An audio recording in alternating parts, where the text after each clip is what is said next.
जामे हकाइक के साथ दूर अंदेश माहिरीन के तबसरे और तज्जिए। आप देख रहे हैं प्रोग्राम एक्सपर्ट्स। बिस्मिल्लाहिर्रहमानिर्रहीम। अस्सलाम वालेकुम नाज़रीन। बिलावल भुट्टो एक तवील अरसे तक जिन सीनियर रहनुमाओं के कसीदे पढ़ते रहे, आज वो उन सबको सियासत से माइनस करना चाहते हैं। बिलावल भुट्टो बड़े वाज़े अंदाज में ये मुतालबा कर रहे हैं कि पुराने सियासतदान सियासत छोड़ दें। आज भी उन्होंने चित्राल में जलसे से खिताब करते हुए ये कहा कि बुजुर्गों पर एतराज़ ये है कि वो पुरानी सियासत कर रहे हैं जिसने मुल्क तबाह किया। मैं मुतालबा करता हूँ कि पुराने सियासतदान सियासत छोड़ दें और या तो घर बैठें या मदरसे में बैठ जाएं। अब काम हमने करना है और हम करके दिखाएंगे। बिलावल भुट्टो के इन बयानात पर उनके साबिक इत्तेहादियों की तरफ से भी बड़े तनकीद हो रही है। कल राना सना ने यह कहा था कि बिलावल भुट्टो से गुजारिश है कि बदतहजीबी से गुरेज करें। वो एक बड़ी पार्टी के चेयरमैन हैं, उनका लहजा और गुफ्तगू भी उसी मयार का होना चाहिए। पुराने सियासतदानों को माइनस करने के हवाले से मौलाना फजलुर रहमान ने भी जवाब दिया कि बिलावल की इस बात का पहला निशाना तो खुद उनके वालिद हैं। बिलावल के वालदा जिंदा होती तो फिर क्या सूरत हाल होती। बुजुर्ग और बच्चे की सोच में फ़र्क होता है और यही फ़र्क बिलावल के बयानात में नज़र आता है। बिलावल भुट्टो ये दावा किस हद तक दुरुस्त कर रहे हैं कि पुराने सियासतदानों की पुरानी सियासत ने मुल्क को तबाह कर दिया है, और ये बयानियाँ अगर बिलावल भुट्टो ज़रदारी इख्तियार करने जा रहे हैं तो इससे उनका क्या फ़ायदा होगा, ये हमारा होगा एक्सपर्ट्स के सामने। पैनल का तारुफ करवा देती हूँ। प्रोग्राम में मेरे साथ मौजूद हैं अयाज खान साहब, आमिर इलियास राना साहब, फैसल हुसैन साहब, मोहम्मद इलियास साहब और नवीद हुसैन साहब। मैं आप सबको खुश आमदीद कहूँगी। नवीद साहब, मैं आपसे आगाज़ करूँगी। चूँकि बिलावल भुट्टो बड़ी सख्त लहजा उन्होंने इख्तियार किया हुआ है, उनका बयानिया पहले नून लीग पर वो तनकीद करते दिखाई दिए, उससे पहले अगर बात करें तो वो लेवल प्लेइंग फील्ड ना मिलने के शिकायत करते दिखाई दिए। अब अक्सर बहस होती है कि ये नौजवानों को सियासत में इन होना चाहिए, और बिलावल भुट्टो को इसी अंदाज में देखा जा रहा था जब वो बहुत ज़्यादा इन भी हुए। आपके ख्याल में क्या फ़ायदा उनको अब हासिल होगा? वो जिस तरह से तनकीद कर रहे हैं साबिक इत्तेहादियों पर भी, उन्हीं के साथ एक वक्त था वो शहबाज शरीफ साहब की तारीफ़ करते थे, मौलाना साहब की भी तारीफ़ करते थे, उनको खड़े होकर अपनी चेयर भी देते थे, लेकिन अब वो तनकीद करें तो आपको क्या लगता है, क्योंकि ये इंतखाबी माहौल है, तो क्या फ़ायदा हासिल कर सकते हैं बिलावल भुट्टो? अच्छा दुआ, सबसे पहले तो ये देखें कि क्या कोई बयानिया है, क्या पीपल्स पार्टी के पास कोई बयानिया है, क्या नवाज़ लीग के पास कोई बयानिया है। ये वही लोग हैं जिन्होंने जो है पीडीएम में मिल के 15 माह जो है वो मुल्क का बेड़ा गर्क किया, जिस तरह से मईशत का बेड़ा गर्क किया। और फिर मज़े की बात ये है कि ये कह रहे हैं कि जी वो तो नून लीग की गवर्नमेंट थी और मैंने जो कुछ किया तो मैं तो उसकी बेसिस पे जो है वो इलेक्शन लड़ूंगा। तो आपने बहैसियत फॉरेन मिनिस्टर, बहैसियत वज़ीर ख़ारजा आपने क्या कर लिया? कुछ दिखा दें, अगर आवाम को दिखाना है तो आप कुछ दिखा दें। बात यह है कि इस वक्त मेरे ख्याल में सबको ये एक नविश्ता दीवार है, ये इनको नज़र आ रहा है कि जो गवर्नमेंट है वो आगे बननी, ये एक प्री सिलेक्शन हो चुकी है। सिलेक्शन जो है वो सबके सामने है। जिस तरह से एक कन्विक्टेड शख्स को लेके आया जा रहा है, उसको जिस तरह से वीआईपी प्रोटोकॉल दिया जा रहा है, उसको जिस तरह से जितनी तेज़ी से उसको जो है वो इंसाफ मिल रहा है, और जितनी तेज़ी से जो इलेक्टेबल्स होते हैं, आप देख लें पाकिस्तान की सियासत में हमने तो बारहा देखा कि ये इलेक्टेबल्स कहाँ जाते हैं और कहाँ हवा का रुख वो किस तरह से देख के जो है वो अपनी सम चेंज करते हैं, अपनी वफादारियां चेंज करते हैं, या जो है वो किस पार्टी में जाना है इसको जो है वो उसका फैसला करते हैं। तो इस वक्त पीपल्स पार्टी के बिल्कुल सामने है कि जी अगली सिलेक्शन पहले से हो चुकी है। जैसे 2018 में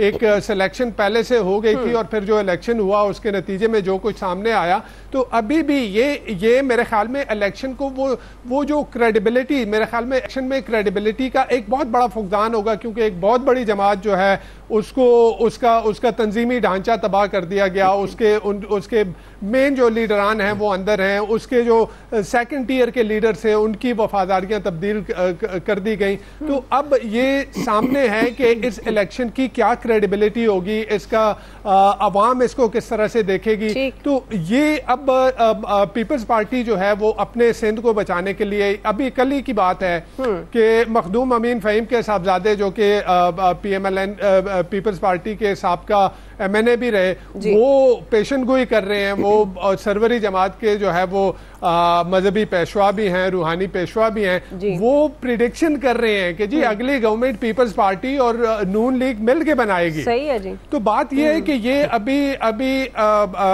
जो बिलावल भुट्टो जरदारी हैं वो तो एक चीज को एक नैरेटिव लेके चल रहे हैं, उनके वालिद मोहतरम जो हैं वो एक दूसरा नैरेटिव लेके चल रहे हैं। वो कह रहे हैं कि जी इलेक्शन कमीशन के ऊपर भी पूरा एतमाद है और इस गवर्नमेंट के ऊपर भी पूरा एतमाद है कि वो एक बड़ा फ्री एंड फेयर और क्रेडिबल इलेक्शन करवाएगी, जबकि दूसरी तरफ जो है वो बिलावल भुट्टो ये कह रहे हैं कि जी वो सिलेक्शन हो रही है। और तो ये बेसिकली वही है, ये प्रीएम्प्ट कर रहे हैं कि जो सिंध में, बिकॉज ऑब्वियसली सिंध से बाहर पीपल्स पार्टी को उस तरह की जो है वो चीज उस तरह से जो सीटें जो हैं वो मिलनी तो है नहीं, क्योंकि हमने देखा जो बलोचिस्तान में इलेक्टेबल्स पहले जो है वो पीपल्स पार्टी की तरफ थे, लेकिन अभी वो जो है वो नवाज लीग की तरफ आ रहे हैं। तो वो सिलेक्शन वाला प्रोसेस जो है वो पीपल्स पार्टी को भी और बिलावल भुट्टो जरदारी को भी नजर आ गया। ठीक है जी। तो अब वो सिंध को बचाने के लिए जो भी हो रहा है, जहां पे जो भी हम आगे चलकर भी बात करते हैं कि अगर ये सिंध बचाने के लिए बिलावल भुट्टो साहब कोई मैसेज दे रहे हैं तो खबरें तो बड़ी मुख्तलिफ आ रही हैं। सिंध भी इनके हाथ से निकलता हुआ नजर आ रहा है। आमिर साहब,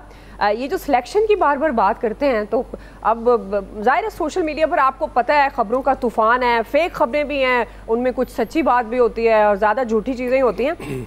तो आमिर साहब, ये अब सिलेक्शन पर भी सवाल हैं कि शायद नवाज शरीफ साहब बतौर सदर के तौर पर आ रहे हैं, जिसका जाहिर है बिलावल भुट्टो जरदारी साहब कह चुके हैं कि उनको नवाजा जा रहा है, उनको लाया जा रहा है। तो आपके ख्याल में ये उनके दिल में रंज है, वो इसलिए कहते हैं कि ये जो बड़ी उम्र के लोग हैं, मतलब सियासतदान, इनको आउट कर दिया जाए, आप जवानों को आगे आना चाहिए, और वो मुतालबा भी जवानों से कर रहे हैं। तो इससे पर्टिकुलर बिलावल भुट्टो क्या फ़ायदा हासिल कर सकेंगे?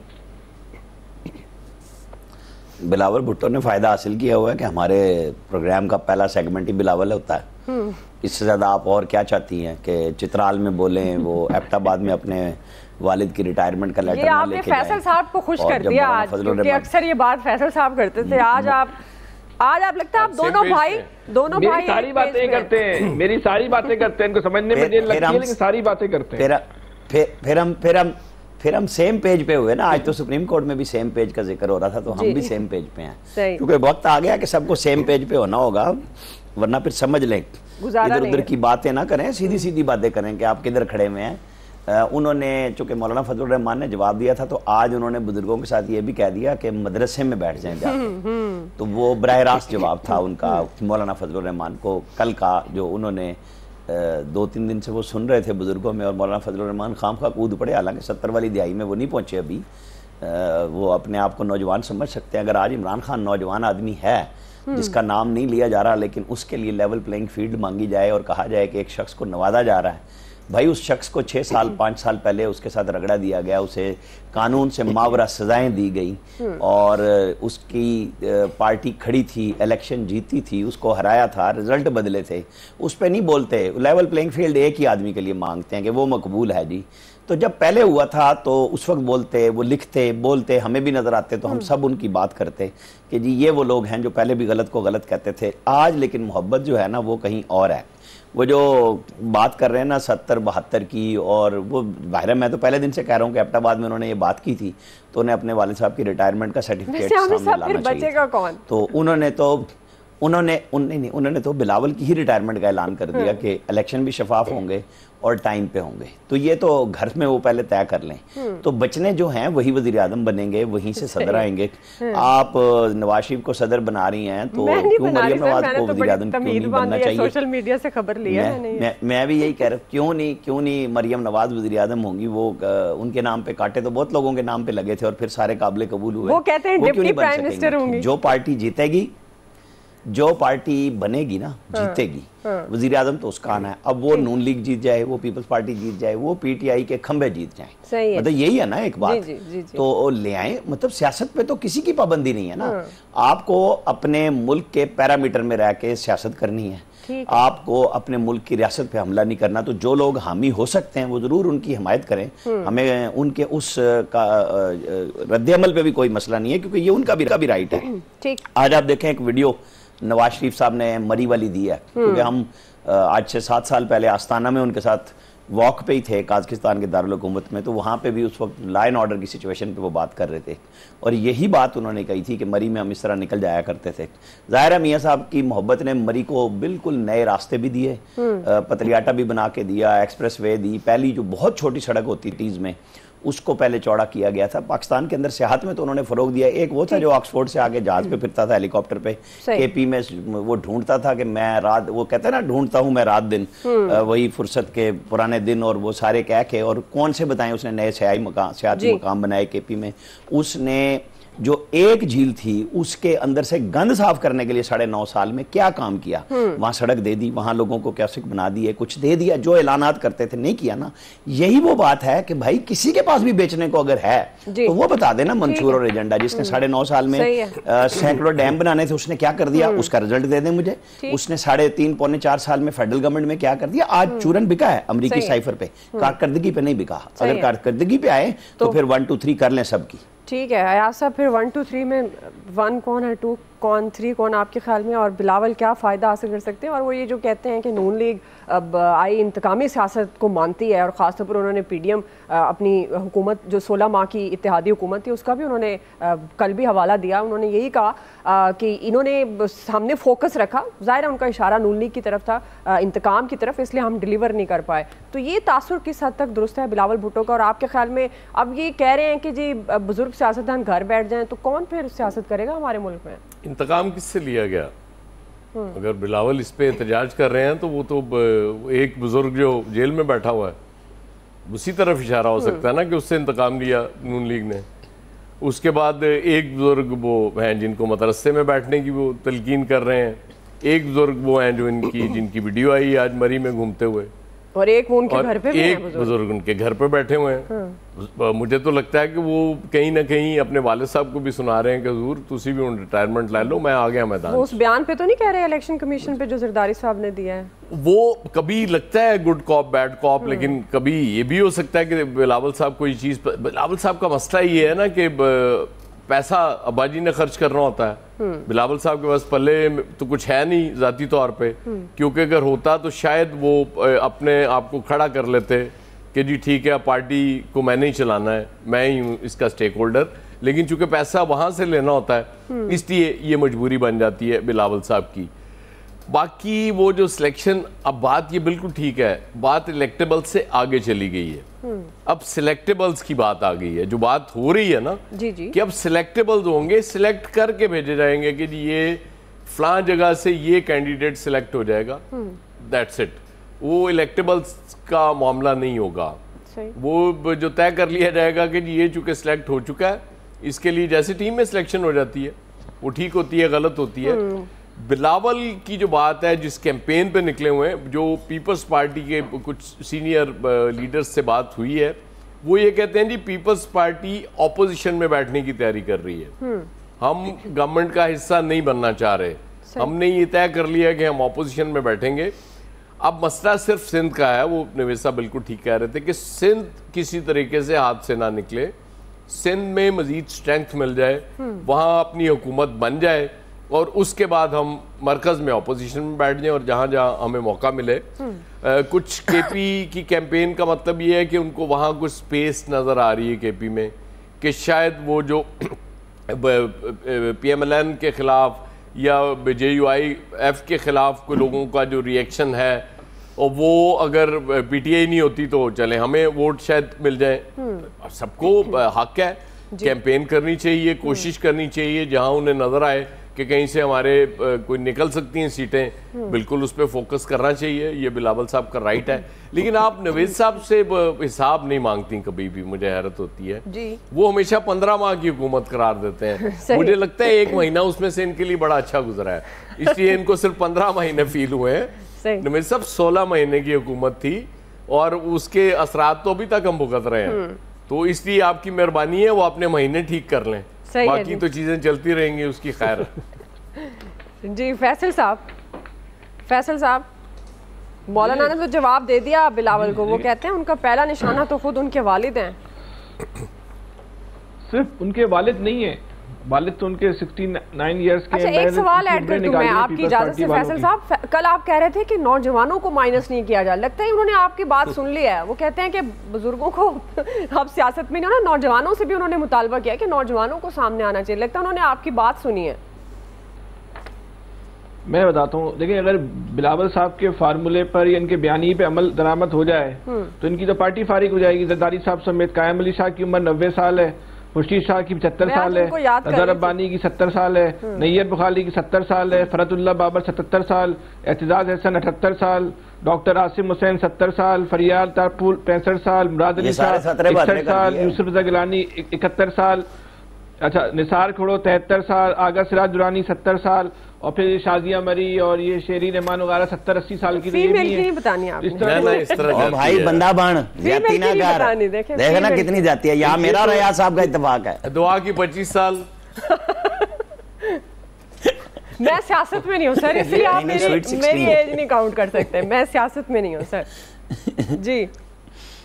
ये अगर पॉलिसी अगर इख्तियार मान ली जाए बिलावल साहब की, तो ये तो पार्टी पूरी इनकी पीपल्स पार्टी फारिग हो जाएगी। पीपल्स पार्टी में फिर कौन बचेगा?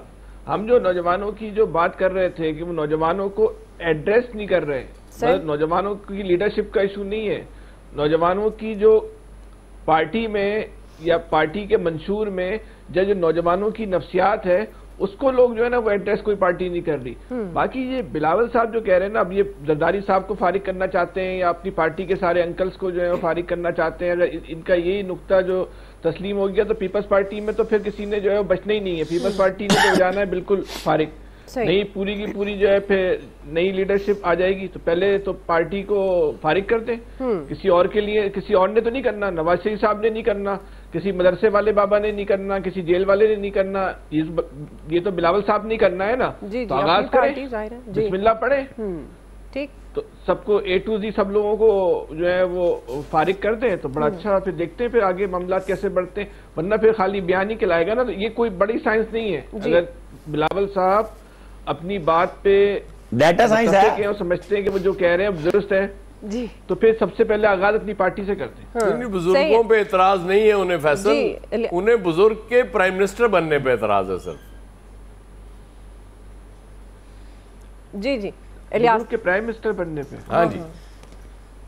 अच्छा, वो शायद फैसल साहब को नहीं पता किसका नाम लेना चाह रहे हैं। फैसल साहब को पता नहीं है शायद, है ना? नहीं, असल में पाकिस्तान में जो मुख्तलिफ टर्मिनोलॉजी मुख्तलिफ लोगों के लिए इस्तेमाल होती है, पाकिस्तान में जो नई टर्मिनोलॉजी इस्तेमाल एस्टेब्लिशमेंट के लिए भी एक बुजुर्गों की टर्मिनोलॉजी इस्तेमाल हो रही है। पता नहीं आपको पता ही नहीं पता हो सकता, उन पे ना एतराज कर रहे हो। चलिए इलियास साहब, ये तो आपको पता लग जाएगा। लेकिन बिलावल साहब ना एक जो सियासत करना चाह रहे हैं वो बिल्कुल सही कह रहे हैं कि उन्होंने पहले भी कहा था कि जो इनकी आपस के जो बड़ों के इनके सियासतदानों के इख्तलाफात हैं वो इनको भी भुगतने पड़ेंगे और ये नस्ल दर नस्ल इख्तलाफात चलेंगे।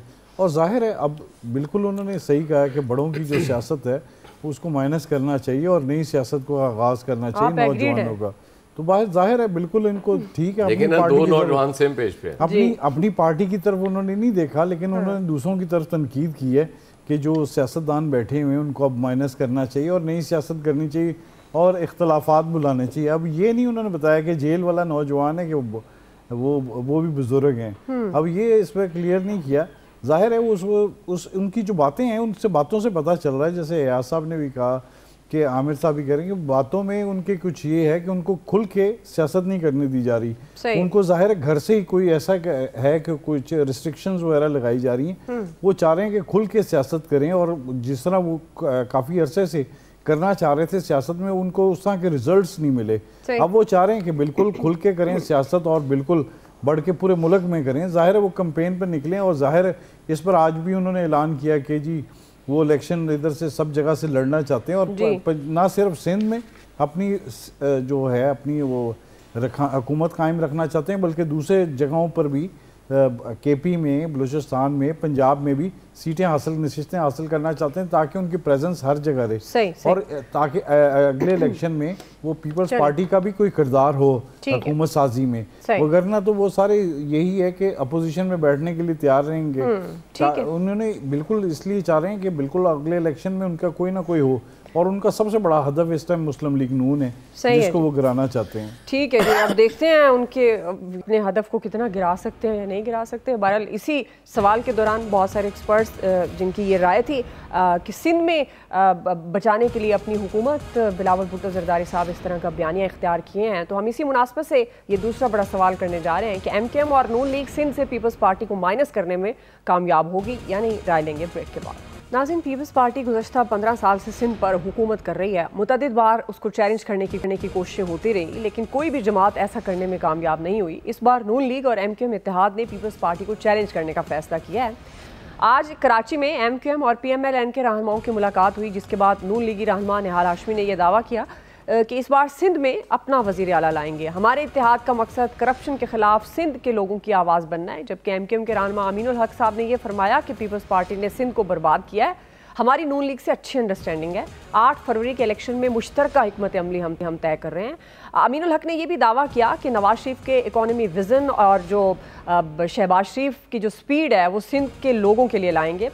इससे कल पीपल्स पार्टी के रहनुमा सईद गनी ने यह कहा था कि MKM परेशान हो गई क्योंकि पीपल्स पार्टी कराची में मकबूल हो रही है।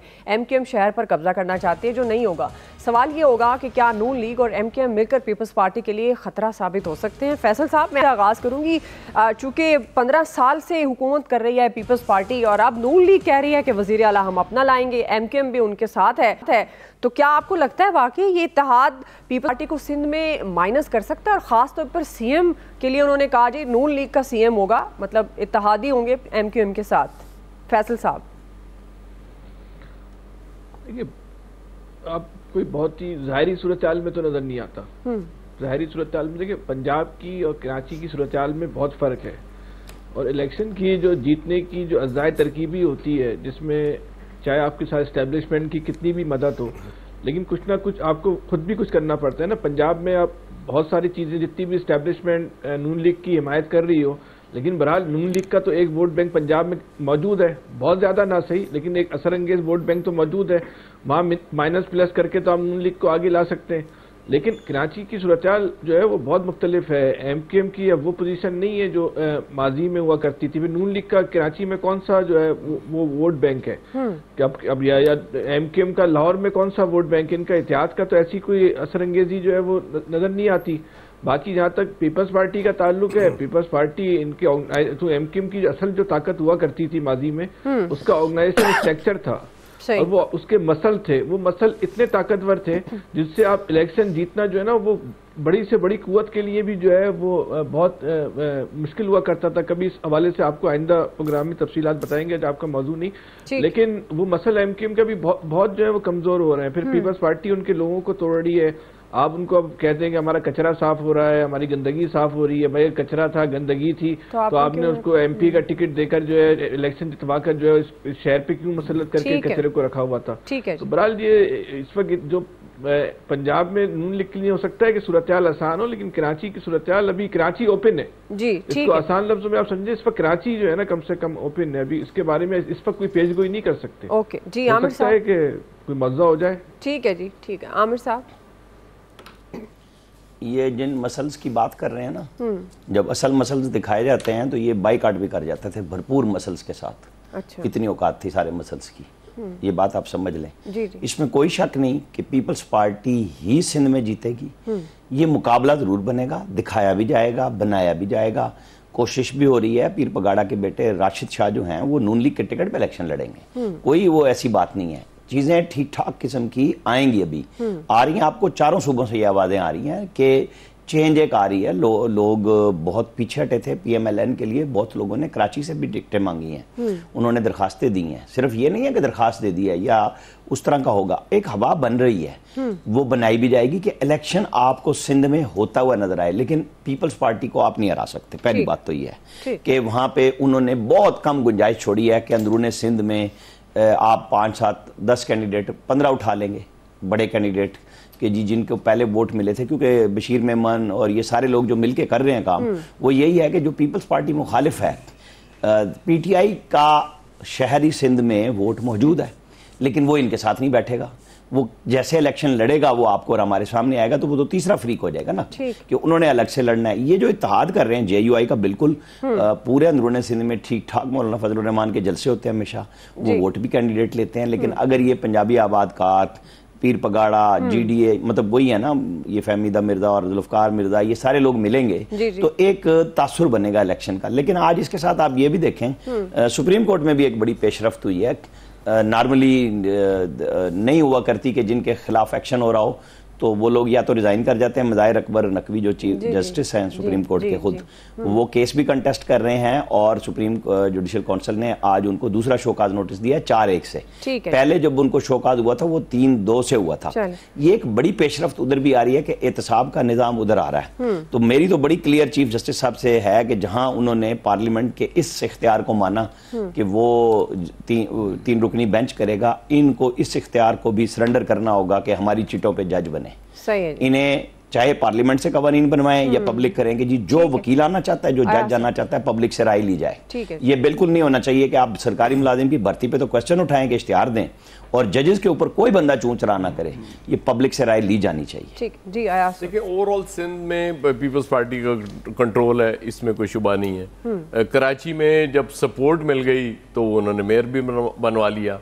अब देखना तो यही पड़ेगा ना कि सपोर्ट कितनी मिलती है। अगर मैं कराची की बात करूं तो इस दफ़ा मुझे कुछ थोड़ा सा मुख्तलिफ, मुझे ऐसे लग रहा है कि जैसे शायद जमात इस्लामी भी 2-3 सीट्स निकाल जाए कराची से।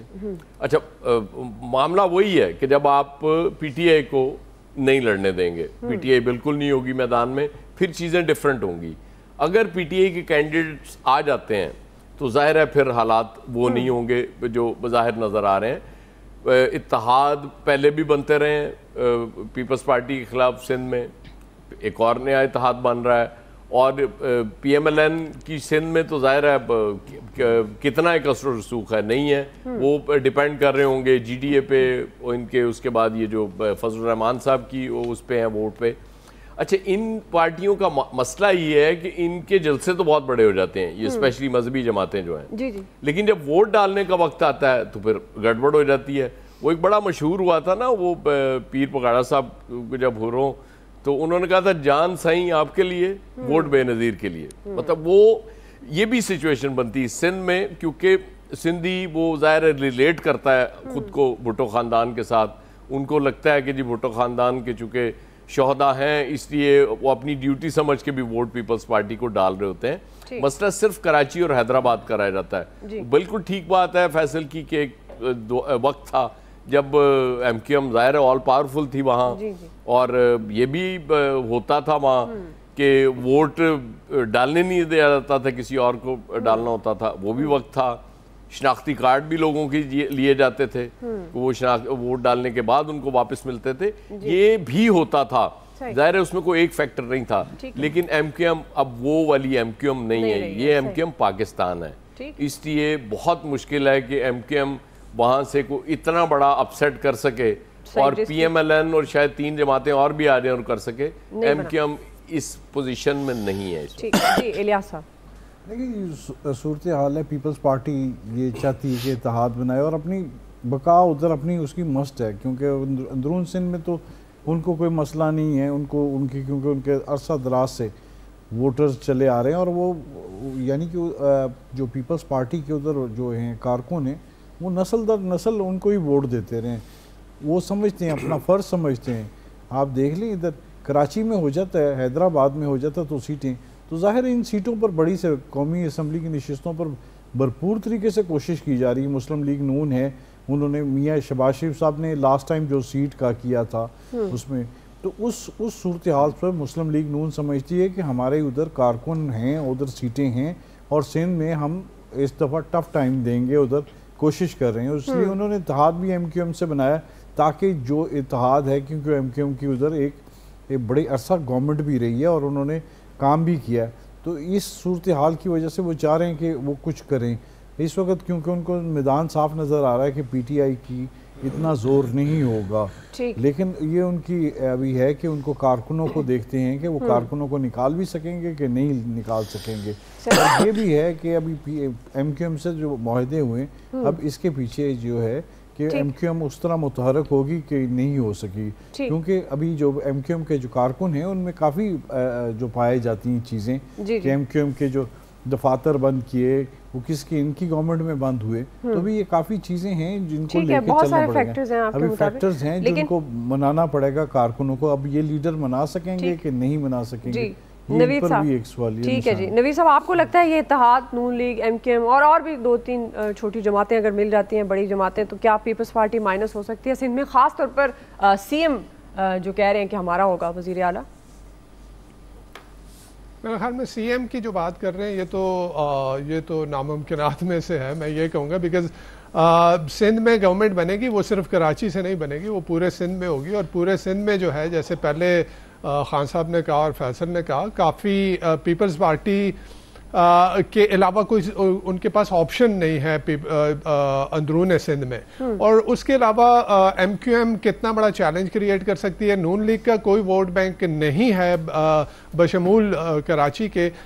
MQM कितना बड़ा चैलेंज क्रिएट कर सकती है। MQM खुद भी, वो 15 साल की पीपल्स पार्टी को बात कर रही है, लेकिन MQM खुद भी इस शहर पे और इस सूबे पे जो है वो मुसल्लत रही है, और उसने भी जो उसकी कारकर्दगी है वो भी सबके सामने है। तो अब जो ज़मीनी हकायक हैं वो तो ये है कि पीपल्स पार्टी जो है वो सिंध में स्ट्रॉन्ग है। लेकिन इसके साथ साथ हमें ये भी देखना चाहिए कि पाकिस्तान में फ्री, फेयर और क्रेडिबल इलेक्शन कब हुआ है।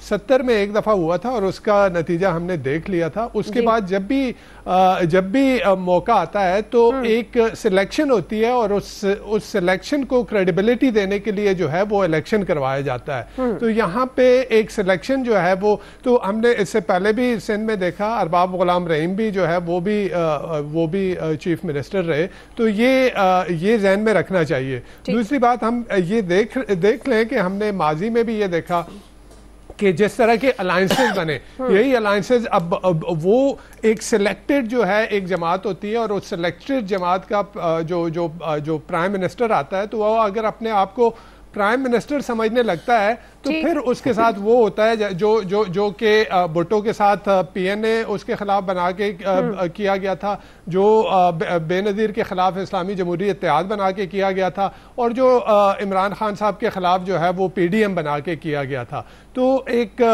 बात उधर ही आती है कि सिलेक्शन की बात, और वो जो नवाज शरीफ के खिलाफ इमरान खान बना के किया गया, जो तय हो चुकी हैं चीजें, तो वो अकॉर्डिंगली जाएंगी। और मेरे ख्याल में यही तय है। और जैसे ये आमिर साहब ने खुद भी कहा कि चीज इतनी ब्लेटेंट नहीं होगी, बिकॉज पीपल्स पार्टी जो है वो सिंध में उसके पास है वोट बैंक है, और अभी तक की जो सूरत हाल है नहीं है, तो सिंध जो है वो पीपल्स पार्टी के पास रहेगा। ठीक है जी, सिंध का, कराची का मंजरनामा देखा जाए तो उसमें वो कामयाबी होती नजर नहीं आ रही नून लीग और उसके इत्तेहाद को, जिसका वो दावा कर रहे हैं कि अगला जो वजीर आला है सिंध में वो नून लीग और उसके इत्तेहादी बनाएंगे। बहरहाल एक्सपर्ट्स की राय इस बारे में आपने जान लिया है। मैं आप सबका शुक्रिया अदा करूंगी और नाज़रीन, लेकिन अभी हम एक ब्रेक ले रहे हैं जी। ब्रेक से वापस जब आएंगे तो एक सर्वे है इप्सोस का, ये सर्वे जिसके मुताबिक 90% पाकिस्तानी मुल्क की समत से मुतमईन नहीं है। तो हम इस हवाले से आपको तमाम तर तफसीलात भी बताएंगे कि इस गैर यकीनी की सूरत हाल में अवामी बेचैनी को कैसे हम ख़त्म कर सकते हैं, और इस पर हमारे साथ हमारे गेस्ट भी होंगे, आप भी हमारे साथ रहिएगा। नाज़रीन, एक सर्वे सामने आया जिसके मुताबिक सिर्फ 10% पाकिस्तानी इस बात पर यकीन रखते हैं कि मुल्क दुरुस्त समत में जा रहा है। पाकिस्तानियों के लिए मौशी मसाइल सबसे ज़्यादा परेशान कुन है। मईशत को इंतहाई कमज़ोर समझने वाले अफराद की तादाद 60% है, और इस सर्वे के मुताबिक महंगाई, बेरोज़गारी और गुर्बत में इजाफा पाकिस्तानियों के लिए अहम तरीन मसला है। 98% पाकिस्तानी ऐसे हैं जिनको कार और घर वगैरह खरीदने में मुश्किलात का सामना है। ग्लोबल कंज्यूमर कॉन्फिडेंस इंडेक्स में भारत का स्कोर 64 जबकि पाकिस्तान का स्कोर महज 31 है। नाज़रीन, दूसरी तरफ निगरान वज़ीर ख़जाना है डॉक्टर शमशाद अख्तर साहिबा, जिन्होंने ये दावा किया है कि मुल्क के अहम मुआशी अशारियों में बेहतरी आ रही है, जिससे इक़्तिसादी बहाली की अक्कासी हो रही है। उन्होंने ये भी कहा कि रोज़गार में इजाफा, इक़्तिसादी सरगर्मियों के फ़रोग़ और लोगों को गुर्बत से निकालने के मनसूबों की तकमील में हाइल रुकावटों को दूर करने की भी ज़रूरत है। इस सर्वे और मजमूई मुआशी सूरत हाल के हवाले से नाज़रीन हमें करने के लिए इस वक्त हमारे साथ मौजूद है सीनियर एंकर पर्सन और माहिर मईशत शहबाज राना साहब। मैं आपको खुश आमदीद कहूँगी शहबाज राना साहब। ये जिस गैर यकीनी की सूरत हाल और बेचैनी का सामना है, इस सर्वे को मद्देनजर रखते हुए इसको कैसे ख़त्म किया जा सकता है शहबाज राना साहब? जी बहुत शुक्रिया आपका। देखिए ये एक लॉन्ग टर्म पाकिस्तान को प्लान चाहिए, चाहे वो इकोनॉमिक प्लान हो चाहे पॉलिटिकल स्टेबिलिटी का प्लान हो। जो पाकिस्तान के इस वक्त हालात हैं और काफी असर से हैं, जिसमें कोई भी आपको एक स्टेबिलिटी नजर नहीं आती, चाहे इकोनॉमिक पॉलिसीज हों चाहे पॉलिटिकल गवर्नमेंट्स हों। कोई भी जो प्राइम मिनिस्टर है अभी तक अपने 5 साल की टर्म पूरी नहीं कर सका। तो इसका नुकसान क्या होता है? इसका नुकसान ये होता है कि आपकी पॉलिसीज में इनकंसिस्टेंसी आ जाती है और उसमें जो एक तसलसल होना चाहिए उन पॉलिसीज में वो होता नहीं है। As a result of that बहुत सारे जो लोग होते हैं, जो कंपनियां होती हैं, जो कारोबारी अफराद होते हैं, गैर मुल्की यहाँ पे जो इदारे काम कर रहे होते हैं, उनका जो एतमाद होता है वो सिस्टम के ऊपर कम होना शुरू हो जाता है। ये जो सर्वे है ये उसी चीज की रिफ्लेक्शन दे रहा है कि लोगों को लग अभी भी नहीं रहा कि जो मुल्क है वो सही डायरेक्शन में जा रहा है। मतलब किसी भी सर्वे के अंदर अगर हर 10 में से 9 अफराद ये कहें कि नहीं हम नहीं समझते मुल्क सही सिमत में जा रहा है, इसका मतलब ये है कि कुछ बुनियादी तौर पर गलत हो रहा है। और जो इकोनॉमिक कंडीशंस हैं वो आप सबको पता है, जिस किस्म के पाकिस्तान के जो इकोनॉमिक कंडीशंस रही हैं, खासतौर पर 2017 ऑनवर्ड्स जिसकी भी वो गवर्नमेंट हो वो उसमें बेहतरी नहीं आई। तो उसकी वजह से फिर लोगों को जो सबसे बड़ा इस वक्त मसला है वो तो महंगाई का है। जिस तरह आप कह रहे हैं लॉन्ग टर्म प्लानिंग, जाहिर है एक हुकूमत, नई हुकूमत का क़याम और मुस्तकिल हुकूमत का क़याम, आपके ख्याल में अब जैसे इंतखाबात का माहौल है और अब इंतखाबात का इनकाद और नई हुकूमत का आना, ये जो इस वक्त मौजूदा सूरत हाल है उस पर असरअंदाज हो सकता है? ये जो एक पॉजिटिविटी आई है वो जब सुप्रीम कोर्ट की मुदाखलत के ऊपर एक इलेक्शन कमीशन ऑफ पाकिस्तान ने सदर साहब की मुशावरत के बाद एक जो इंतखाबात की तारीख थी उससे एक आपको क्लैरिटी आ गई कि हाँ 8 फरवरी को इंतखाबात होने जा रहे हैं। और खासतौर पर जब सुप्रीम कोर्ट ऑफ पाकिस्तान ने ये कह दिया कि कोई इंतखाबात के बारे में कोई नेगेटिव बात भी नहीं कर सकता, इस हद तक उन्होंने इसका जो मकसद है इस बात का कि सीरियसनेस है इंतखाबात करवाने में। तो अगर वो डेट अनाउंस करने से आप एक हफ्ता पीछे चले जाएं तो आपको लगेगा कि पाकिस्तान पता नहीं किधर जा रहा था। हमें पता ही नहीं था कि ये केयर टेकर गवर्नमेंट जो है वो 2 साल की या 5 साल की या 20 दिन की, हमें नहीं पता था, क्योंकि आईनी तौर पर तो उसकी मुद्दत पहले ही 9 नवंबर या 10 नवंबर को खत्म हो चुकी है। उसके बाद तो केयर टेकर गवर्नमेंट आईनी तौर पर चलनी ही नहीं चाहिए। तो ये सिर्फ एक फैक्टर को अगर आप उसका इम्पैक्ट देख लें कि इंतखाबात के आने से मुल्क के अंदर एक सियासी सरगर्मियां वो शुरू हो गई हैं। अब जो इंटरिम गवर्नमेंट है उसके पास एक ब्रॉडर मैंडेट नहीं है इकोनॉमी को चलाने का, और वो ना ही वो IMF के साथ एक नया प्रोग्राम लंबे अरसे के लिए साइन करना। तो जब नई गवर्नमेंट आएगी जिसकी भी आती है, उसके बाद अगर वो IMF के प्रोग्राम में जाना चाहती है या IMF के प्रोग्राम में नहीं जाना चाहती, जो भी उसकी पॉलिसी होगी, तो हम कह सकते हैं कि एक पॉलिसी पाकिस्तान के सामने है, वो 3 साल 5 साल वॉट एवर पीरियड वो हमारे पास एक पॉलिसी होगी। ये फर्क होता है। सही। और ये आप जाहिर है मईशत को बहुत बेहतर तरीके से समझते हैं। ये जो दावा कर रही हैं डॉक्टर शमशाद अख्तर साहिबा के मुल्क के यहाँ माशी अशारियों में बेहतरी आ रही है, तो क्या शहबाज साहब इनका दावा दुरुस्त है? देखिए जब पाकिस्तान दिवालिया उनके करीब था तो उस वक्त के भी जो वज़ीर खजाना होते थे वो कभी भी नहीं कहते थे कि हम दिवालिया होने जा रहे हैं। तो डॉक्टर शमशाद अख्तर साहिबा की जो असेसमेंट है वो इस चीज से ड्राइव हो रही है कि जो पहले 3 माह थे इस माली साल की, जिसका भी IMF ने रिव्यू भी किया, उसमें हमारे जो कुछ फिजिकल इंडिकेटर्स थे जैसे बजट का खसारा या FBR के जो महसूलात में इजाफा होना करना, जो टारगेट्स थे वो टारगेट्स हमने अचीव कर लिए, जिसकी वजह से आपने देखा उसका पॉजिटिव इम्पैक्ट आया। और पाकिस्तान का जो IMF के साथ रिव्यू है बाय एंड लार्ज वो स्मूथली कंप्लीट हो गया और उसका अगले महीने बोर्ड भी हो जाएगा। अब इसमें क्या ये बात उनकी मुकम्मल तौर पर दुरुस्त है? मुकम्मल तौर पर इसलिए दुरुस्त नहीं है, जैसे खुद ही उन्होंने बोला कि जो GDP ग्रोथ रेट है वो अब शायद इस साल 2 से 2.5% रहे। तो जिस मुल्क के अंदर आपकी आबादी में जो इजाफे की तनासुब है उसकी जो शरह है वो 2.6% हो, और उस मुल्क के अंदर जो GDP ग्रोथ है, जो इकोनॉमी के ग्रो करने की रफ्तार है वो 2% हो, तो इसका एंड रिजल्ट ये होता है कि आपके मुल्क में गुर्बत और बढ़ेगी, आपके मुल्क में बेरोजगारी और बढ़ेगी। तो जब गुर्बत बढ़ रही है, बेरोजगारी बढ़ रही है और महंगाई पहले ही पाकिस्तान की हाईएस्ट है, 1% के ऊपर पहुंच चुकी है, तो इन हालात को आप नहीं कह सकते कि इकोनॉमिक डायरेक्शन हमारी ठीक है और पाकिस्तान की इकोनॉमी जो है स्टेबल कर गई है। डॉक्टर शमशाद अख्तर से हमारा जब अभी इंटरेक्ट हुआ था उनके साथ कोई चंद दिन पहले, तो उसमें उन्होंने खुद ये बोला कि पाकिस्तान की जो इकोनॉमिक स्टेबिलिटी हमें जो भी लग रही है बहुत फ्रेजाइल है। उनके अपने अल्फाज हैं। तो एज अ फाइनेंस मिनिस्टर उन्होंने कोशिश की है कि आपको नेगेटिव सिग्नल भी ना दें। आपका पॉइंट आ गया, वक्त हमारे पास हो गया। आपका बहुत शुक्रिया शहबाज राना साहब। बहरहाल ऐसे फैसले, ऐसी पॉलिसीज आनी चाहिए जिससे आवाम के अंदर ये जो बेचैनी पाई जाती है उसको खत्म होना चाहिए। आज के एक्सपर्ट से इतना ही। नाज़रीन फीडबैक दीजिएगा। ख्याल रखिए। अल्लाह हाफ़िज़।